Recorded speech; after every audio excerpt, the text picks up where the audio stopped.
खोली ला हम फेसबुक लौके अजबे गजबे लुक। अरे क्या जरा हमको भी दिखाओ कि जब खोली ला हम फेसबुक लौके अजबे गजबे लुक। नंबर भी दूंगी खुद कॉल भी करूंगी, लव यू बोल के सुनाऊंगी। शेयर करो पोस्ट 5 लोगों को तो मैं पूरा खोल के दिखाऊंगी। क्या क्या क्या? शेयर करो पोस्ट 5 लोगों को तो मैं पूरा खोल के दिखाऊंगी। शेयर कराती है, पैसा कमाती है, कुछ भी दिखाती नहीं, मामू बनाती है। म्यूजिक बाय सतेंद्र जी।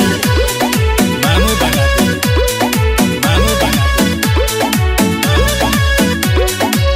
खोल के दिखाऊंगी।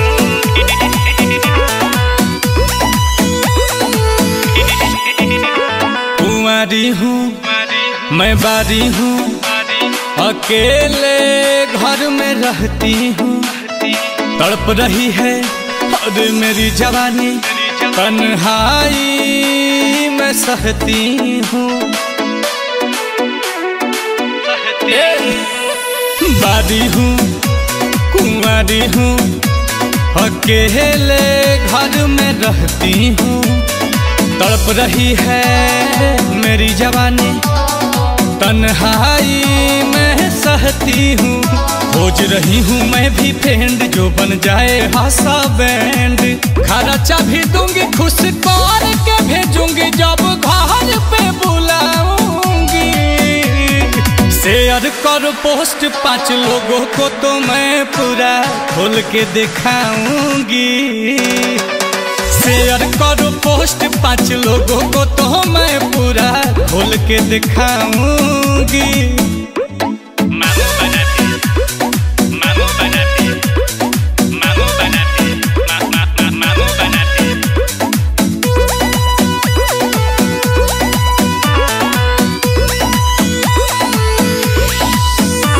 दिल डोल रहा है, रस घोल रहा है, तुम टेंशन जो करते हो ये शेयर करो, मेरा केयर करो। क्यों ठंडी आहें भरते हो, दिल बोल रहा है, रस घोल रहा है, तुम टेंशन क्यों करते हो ये शेयर करो, मेरा केयर करो। क्यों ठंडी आहें भरते हो, माथा राजू के बायाउट होता नील कमल के डाउट। लिखल बाटे बात काबू रखो जज्बात, पूरा राहत बतियाऊंगी।